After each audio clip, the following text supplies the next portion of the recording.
पंचवटी टोळक्याचा धुमाकूळ, अनेक वाहनांच्या काचा फोडल्या. नाशिक येथील कृष्णानगर भागातील मारुती मंदिर परिसरात रविवारी रात्री उशिरा टवाळखोरांच्या टोळक्याने धुमाकूळ घालत दहशत माजवण्याचा प्रयत्न केल्याची धक्कादायक घटना समोर आली आहे. काही अज्ञात टवाळखोरांनी एकत्र येत निलेश रणमाळे या युवकावर प्राणघातक हल्ला करण्याचा प्रयत्न केला. सुदैवाने या हल्ल्यात कोणतीही जीवितहानी किंवा गंभीर दुखापत झालेली नाही. मात्र टोळक्याने परिसरातील अनेक नागरिकांच्या गाड्यांची मोठ्या प्रमाणात तोडफोड करून नुकसान केलं आहे. त्यामुळे तणावपूर्ण वातावरण निर्माण झालेलं आहे. स्थानिक नागरिकांच्या म्हणण्यानुसार या टोळक्याकडे कोयते, दांडके, दगड तसेच बंदुकीसारखी शस्त्रे असल्याचे दिसून आले. रात्री सुमारे 10 वाजण्याच्या सुमारास ही संपूर्ण घटना घडल्याचे सांगितलं जात आहे.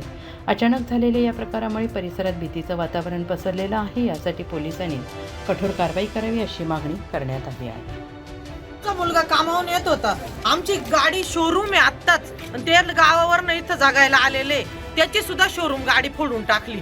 आता जर त्यांच्याकडे बंदुकी, तलवारी, कोयते असले तर समोरचा माणूस काय करल? तो पोऱ्या मेला असता आमचा वाला. एवढे मोठाले दगड टाकले त्यांनी. आणि इथं दुकान आहे, इथं दुकान आहे, त्याच्यामुळे बरं झालं. तिच्या दुकानात सुद्धा घुसले ते पोरं. म्हणजे त्यांची किती हिंमत आहे. मग कसं काय रस्त्याने पण चालायचं नाही का? सांगा बरं तुम्ही सर. मुलं इथले स्थानिक आहेत का? कोणते मुलं? जे आता तिथले नाही इथले नाही. ते एक पण आमच्या इथले नाही कोण. आणि जे हल्ला झाला ना ते मुलं आमच्या इथलेच आहे. हा, किती जण आहेत ते जवळपास? इथले किती जण आहेत? इथले आता सगळ्यांच्या गाड्या येतो तर सगळे मुलं पळून गेला. तर संध्याकाळी दमून थकून आल्यावर बसतात थोड्या वेळ. काय गुन्हा करता का ते? बसतात थोडस. माणसाला काय होतं एकमेकांमध्ये मुलांमध्ये बसले तर.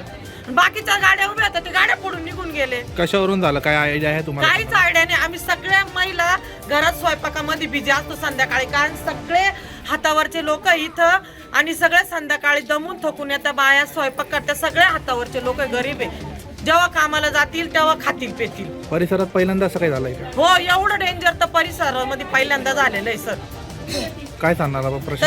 याच्यावर आहे ना एकदम कडक कायदा झाला पाहिजे, मी तुम्हाला सांगून देते. कारण उद्या जर एखाद्याच्या जीवाशी गेला असतं तर काय केलं असतं सांगा बरं तुम्ही. लहान लहान मुलं आहे सगळे, आमच्या मोठे मुलं नाहीये.